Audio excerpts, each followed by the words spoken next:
4.15 총선이 끝나고 어느덧 일주일의 시간이 지났습니다.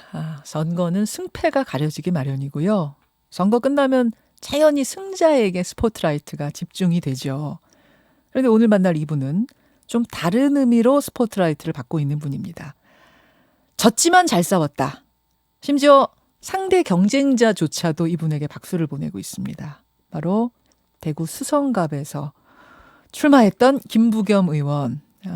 낙선 이후의 행보가 가장 궁금한 정치인으로 꼽히는 분이세요. 오늘 스튜디오에 직접 나오셨습니다. 어서 오십시오. 네, 안녕하십니까. 김부겸입니다. 고생 많으셨습니다. 예, 뭐 수고는 좀 했습니다.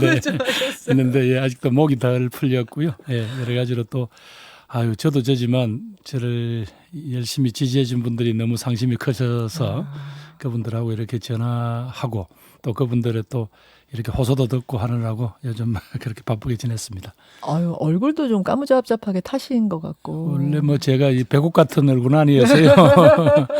그런데다가 예, 조금 유난히 봄볕에 많이 타는 스타일입니다. 그래서 예, 좀 금방 안 되는 것 같습니다. 예. 요즘 젊은이들이 많이 쓰는 말 중에 잘 싸이라는 말 혹시 들어보셨어요? 예, 뭐 저도 그런 말이 있다는 건 들었어요. 제가 써보진 않았습니다만. 졌지만 잘 싸웠다. 예. 요 신조어가 지금 딱 들어맞는 상황이다. 뭐 이런 이야기가 나오네요.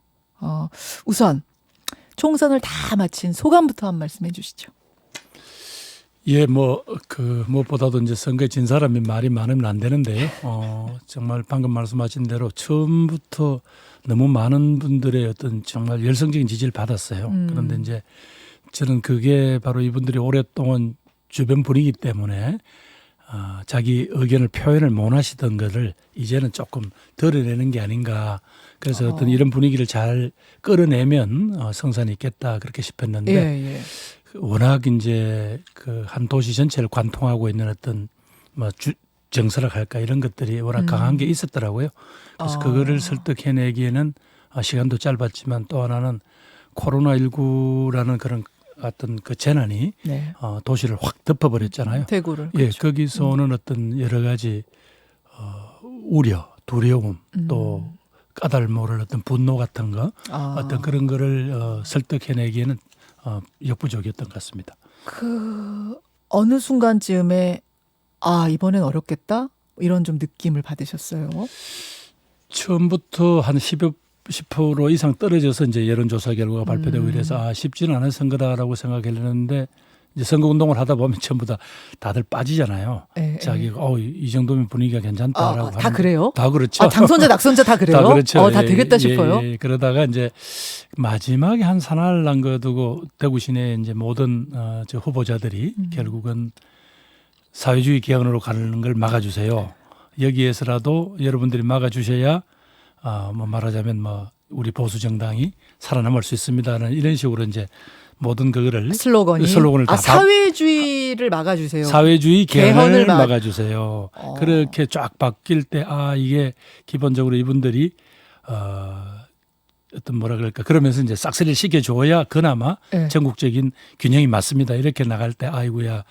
이게 좀 쉽지 않겠구나. 그래도 조금 너무 터무니없다. 무슨 사회주의 개헌이냐. 또 개헌을 하려면 국회 3분의 2가 있어야 된다는데 그건 불가능하지 않냐라고 생각을 했는데 그게 먹혀 들어가는 분위기가 있었더라고요.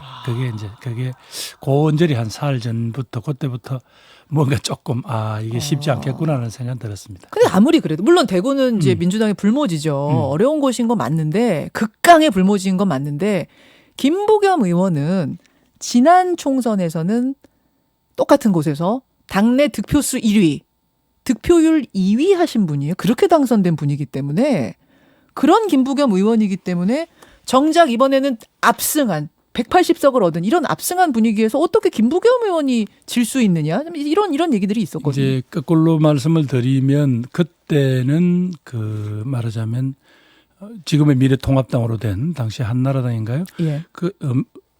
새누리당이 새누리당이 그 무렵에 이제 여당이었기 때문에 상대적으로 좀 마음의 여유가 있었던 것 같아요. 대구 분들이. 분들이. 그래도 지금 여당이 새누리당이니까 하는 여유. 그래서 한두 아마 김부겸 하나 정도 붙여줘도 돼. 이런 거. 전화 홍일학 의원 정도는 붙여줘도 심부름 시킬만 할 거다. 이런 거게 있었는데 이번에는 상대적으로 자신들이 이제 야당이고 예. 또 그런데다가 아까 이야기한 보수 정당의 씨가 마를지도 모른다라는 그런 어떤 상대편 당들의 그런 어떤 호소 뭐 이런 것들 때문에 마음의 여유가 없었던 것 같습니다. 거기다 코로나 덮치고. 코로나 덮치니까 그런 어떤 이 까닭 없는 이 분노 그걸 이제 그걸 가지고 그동안 이제 정권 심판론이라는 말하자면 미래통합당 후보들의 주장하고 맞물려서 이제 그런 부분들이 완강하게 좀 저지선을 만들었다 할까요? 그런 게 있었던 것 같아요. 그렇군요.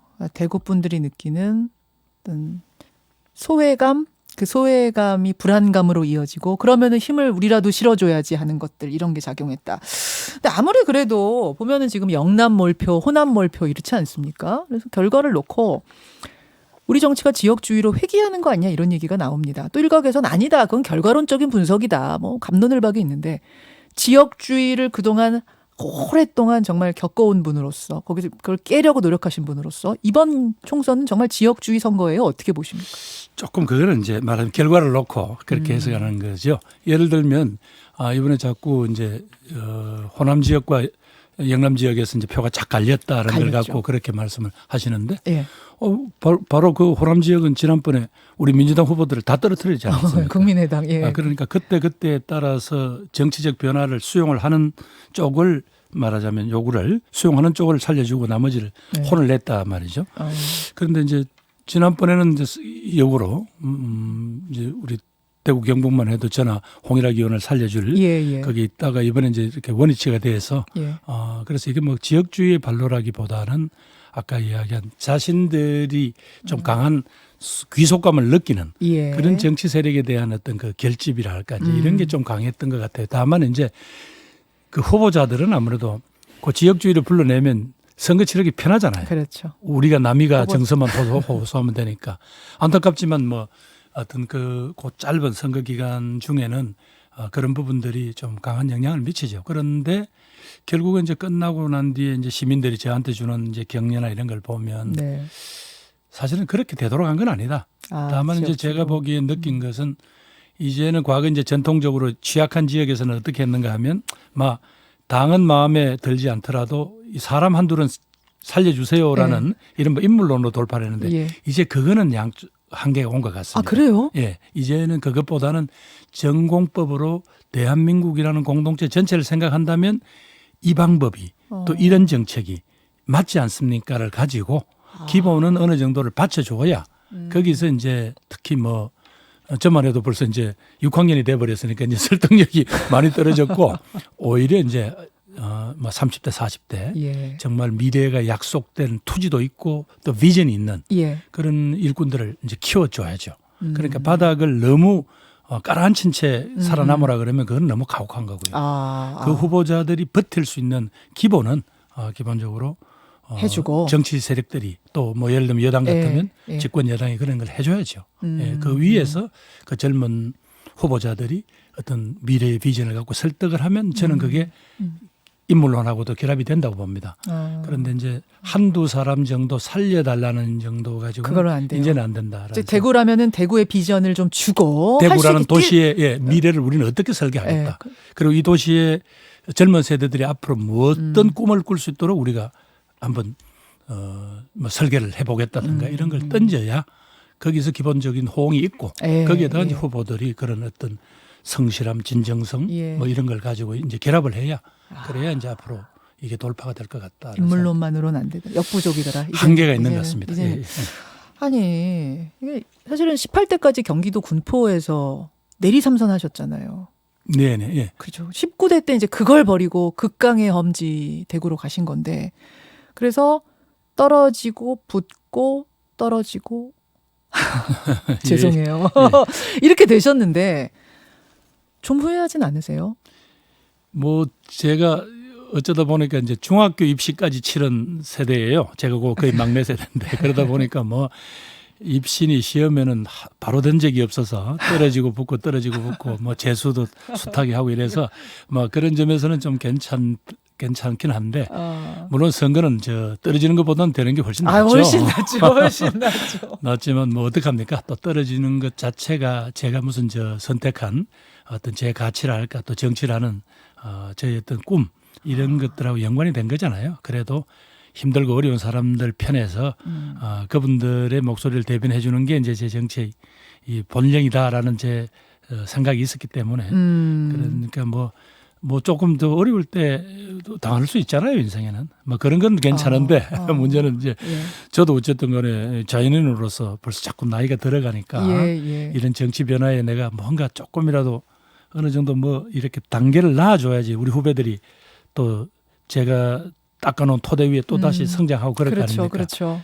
이제 그런 점이 좀 안타깝고 이러지만 나머지야 뭐 떨어지고 되고 하는 거야 뭐 별로 그건 뭐 괜찮은 것 같습니다. 일단은 저는 이제 우리 김부겸 의원님의 미래가 궁금한데 그거 얘기하기 전에 워낙 거물이 나오셨으니까 이 질문도 하나 좀 드리고 싶어요. 우리 정치, 우리 한국 사회의 지금의 정치 좀 더 넓혀본다면 우리 한국 사회 문제는 뭐라고 보세요? 이렇게 쭉 지켜오시면서 뭐가 지금 결국 제가 이제 정치권에 온 지가 벌써 거의 한 30년 가까이 됐습니다. 예. 제가 이제 김대중, 이기택 두 공동대표, 노무현 대변인 모시고 정치를 시작했으니까 벌써 거기 30년이 됐거든요. 장관도 하시고 많이 했습니다만 또 저하고 같이 출발했던 분들 중에는 또 기회를 못 잡은 안타까운 분들도 많이 계시고 한데 결국은 갈수록 안타까운 것은 우리 사회가 점점점 양극화된다는 겁니다. 양극화. 예, 사회적인 지위, 부 이런 것들이 점점 대물림도 일어나고 그러면서 힘들고 가난한 사람들이 뭐가 의지하거나 희망을 가질 수 없게 만드는 이런 강한 사회 분위기가 있습니다. 그리고 젊은이들이 빨리빨리 좌절하게 만드는 이게 이제 워낙 밑에 깔려 있으니까 무슨 선거 때뿐 아니라 평상시에도 제가 만나보면 많은 국민들이 전부 가슴에 전부 멍투성이에요. 멍투성이에요. 멍들었어요. 그 상처를 안고 하루하루를 이렇게 견뎌내시는 분들이 너무 많은 겁니다. 모든 것이 이제 그 토대 위에 있기 때문에 정당들이 그걸 정확하게 읽고 더 부지런을 하고 더 겸손해야 되는 이유가 이제 거기 있는 거죠. 우리가 이제 보고 만나는 분들은 그나마 뭐 일상이 그나마 유지되는 데는 별 어려움이 없는 분들을 많이 만나는데 그렇게 주변에 사실은 그분들한테 뭔가 조금이라도 희망의 끈을 안 준다면 그리고 도대체 정치를 왜 하냐. 지금 이제 긴급 재난 지원금 문제도 저는 결국 거기에 맞닿아 있다고 봅니다. 그동안 과거의 국가 운영을 하던 방식이라든가 또 관행이라는 게 어쩌면 이렇게 양극화가 심화되기 전에 우리들이 가졌던 경험이 너무 오랫동안 굳어져 버린 게 아닌가. 자꾸 거기를 기준으로 생각을 하니까 지금 국민들이 바라는 게 무슨 돈이 10만 원이다 100만 원이다 이게 중요한 게 아니거든요.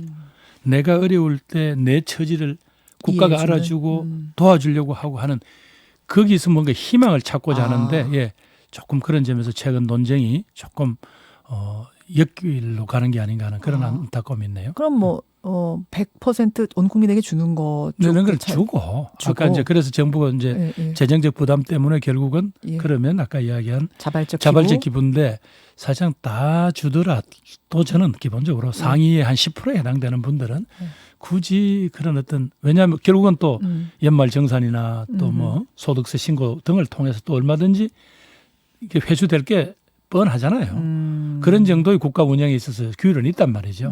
그래 따지면 아마 저는 한 10% 이상들은 아마 그걸 저는 수령을 안 할 자발적 기부에 동참하리라고 봅니다. 이런저런 걸 따진다면 좀 국민을 믿고 이런 걸 과감히 한번 가봤으면 좋겠어요. 안 가본 길이지만. 뭐 지금 시국이 비상시국이니까. 이번에 사실은 이 코로나19를 극복하는데 이런 국민적인 자발적 참여와 협조가 없었다면 이거 어떻게 극복하겠어요? 알겠습니다. 저는 대구 시민들한테도 그 점이 늘 자랑스럽다. 여러분들한테 고맙다고 하는 이유가 거기 있습니다. 국가는 국민이 언제든 어려울 때 믿을 만한 언덕, 기댈 만한 언덕이 돼줘야 된다라는 대주면 그 느낌을 그러면 줘야 된다. 국민은 거기에 따라서 분명히 아까 이야기한 우리 공동체가 어떻게 가야 된다는 합의가 있어요. 그분들 마음속에. 그걸 믿고 가자는 거죠. 100이냐 50이냐 200이냐 그게 중요한 게 아니다. 지금 제일 중요한 거는 지금 자꾸 70% 30% 가르면 그걸 어떻게 갈라요? 시간 또 그게 이제 겨우 2년 전에 있는 그 소위 건강보험료 그걸 기준으로 하겠다는데 2년 사이에 또 얼마나 많은 변화가 있었으며 특히 그중에서 자영업 하시는 분들이나 중소기업인들은 사실은 이 코로나19 이 재난 때 사실은 그게 다 무너졌어요. 자신들이 가지고 있는 기반이. 그걸 2년 전 기준으로 하면 얼마나 억울한 사람이 많이 생기겠어요. 그 상처를 생각한다면 예, 지금 너무 한가한 논쟁을 하고 있는 게 아닌가 걱정이 돼요. 그런데 예. 분명한 철학을 가지고 계시네요, 김부겸 의원님. 분명한 철학. 왜냐하면 제가 이걸 뭐 사전에 질문지를 드린 것도 아니고 툭 던졌는데 뭐 툭 답변을 주세요. 그런 이제 비전, 철학을 가지고 대통령에 도전하실 거죠. 아침부터 너무 무거운 주제인데요. 그거는 지금 아직까지 이제 낙방 거사한테는 너무 조금 좀 예, 너무 좀 그 이런 질문이고요. 그 문제는 이제 차차 저 나름대로 좀 생각이 정리되고 하거든. 그때 말씀드릴 기회가 있을 겁니다. 제가 좀 뭐 큰 질문을 드리긴 했습니다만 그냥 제가 갑자기 드린 질문은 아니고 선거운동을 하실 때 대권 선언을 하셨기 때문에 사실은 상황이 뭐 지금 뭐 낙선한 상황이긴 합니다만 그래도 이미 하신 말씀이 있기 때문에 뭔가 머릿속에 어떤 계획이 희미하게나마 뭐 지금 상황은 좀 뭐 머리 식히는 상황이시긴 하지만 로드맵이 있으시지 않을까 싶어서요. 예, 글쎄 이제 그 워낙 자꾸 이제 정권 심판론만 이야기를 하니까 예. 그거는 바로 과거에 대한 어떤 회고적인 투표 아니냐. 그래서 도시의 대구라는 도시의 미래를 생각한다면 어떤 새로운 희망의 싹스를 키워야 되는 거 아니냐라고 해서 당당히 선언을 했는데 예. 일단 그분들이 아직은 아니다라고 지역구에서 아직 회초리를 치셨으니까 이제 이 문제는 좀 더 따듬어 봐야 되겠죠. 그다음에 말씀하신 대로 우리 사회가 놓여 있는 이런 중요한 몇 가지 가져야 되는 제 나름대로 확실한 이렇게 이제 조각을 맞춰서 어느 정도 설득력이 준비가 돼야 되겠죠. 예, 그런 그렇군요. 어떤 문제인 것 같고 다만 이제 그 제가 그 제시했던 점차 대구 시민들이 가졌던 어떤 자부심, 대한민국 사회를 우리가 그래도 책임져 왔다라는 그 자부심이 무너져서는 안 된다. 그러면 새로운 어떤 사회에 대한 어떤 그림을 준비를 하고 어떤 걸 받아들이고 어떤 거에 책임을 질 것인가라는 걸 기대하고 있었잖아요. 예. 거기에 부응하기 위해서 제가 그런 말씀을 드렸던 겁니다. 김부겸 의원 행보를 보면서 고 노무현 전 대통령을 떠올리는 분들도 많으세요. 그런 평가에 대해서는 어떻게 생각하십니까? 아니면 이번 주에 제가 안 그래도 그 노 대통령 묘소에 한번 갔다 올라 그래요. 그 당신께서도 인생에 이런 패배 경험이 많으셨으니까 이럴 때 어떻게 하면 좋습니까?라고 하고 술 한잔 올리고 오려고 그래요. 그런데 이제 감히 노 대통령하고 비교한다는 거는 제가 언감생심이고요. 그분처럼 역사를 정면적으로 부딪히고 돌파해 놨던 그 열정하고 저하고는 차이가 많이 나죠. 오히려 이제 제가 오히려 그분을 흉내낼 수는 없고 오히려 제가 서 있는 현장에서 내가 좀 더 절박하고 절실한 어떤 진정성이랄까 이런 것들을 더 다지고 다져서 그런 걸 가지고 한번 정말 내가 이 대한민국이라는 공동체에서 어떤 역할을 할 수 있을까 무엇에 쓰임새가 있을까 우선 거기에 대한 내 나름대로 답을 준비를 해야죠. 무엇에 쓰임새가 있을까를 고민하겠다는 말씀은 그러면은 뭐 이대로 뭐 은퇴하거나 주저앉거나 이게 아니라 여러분들께 드렸던 그 약속은 여전히 유효하다 이렇게 봐도 되는 겁니까? 아직 은퇴를 이야기할 나이는 안 돼요. 그러니까요. 아까 그 저 선거 기간 중에 하셨던 그 약속들은 유효하다고 봐도 되는 거예요. 김현정 선생 자꾸 결론을 김현정 선생 유리하게 결지 마시고요. 예. 오늘은 거기까지 하는 걸로 합시다. 다듬는 시간으로 가겠다. 청취자 한 분이 이런 질문 주셨어요. 아까 군포에서 내리 삼선 버리고 대구 도전한 거 후회 안 한다고 하셨는데 그럼 만약 또 지역구에 출마할 기회가 뭐 생긴다면은 그래도 또 대구냐? 이런 질문. 그거는 뭐 지금 보니까 끝나고 난 뒤에 이제 많은 분들이 편지를 보내시거나 하는데 그 편지 내도 처음에는 대구를 버리지 말아달라고 했다가 또 조금 있으면 이제 대구를 버리고 헐헐 또 나가라고 하셨다가 그럴 정도로 시민들의 마음도 여러 가지 저에 대해서 이제 그래 안쓰러운 분들이 많고 이런 것 같아요. 그런데 이제 그런 모든 것들 자체도 지금은 제가 조금 더 한 30년 앞만 보고 달려온 제 정치를 한번 정리하고 또 제가 어떤 쓰임새가 있을까에 대한 고민이 필요한 시간인 것 같습니다. 자, 오늘 귀한 시간 내주셔서 감사드리고요. 하실 일이 많습니다. 하실 일이 많습니다. 그런 의미에서 낙선했지만 잘 싸웠다는 이야기가 나오는 거고 낙선했지만 누구보다 큰 스포트라이트를 받고 계시는 거라고 저는 생각을 합니다. 힘 잃지 마시고요. 예. 그 김현정 선생이 여기 불러주신 것만 해도 저한테 큰 힘이 됩니다. 아이고 감사합니다. 건강하시고요. 다음에 또 인터뷰 모시겠습니다. 오늘 고맙습니다.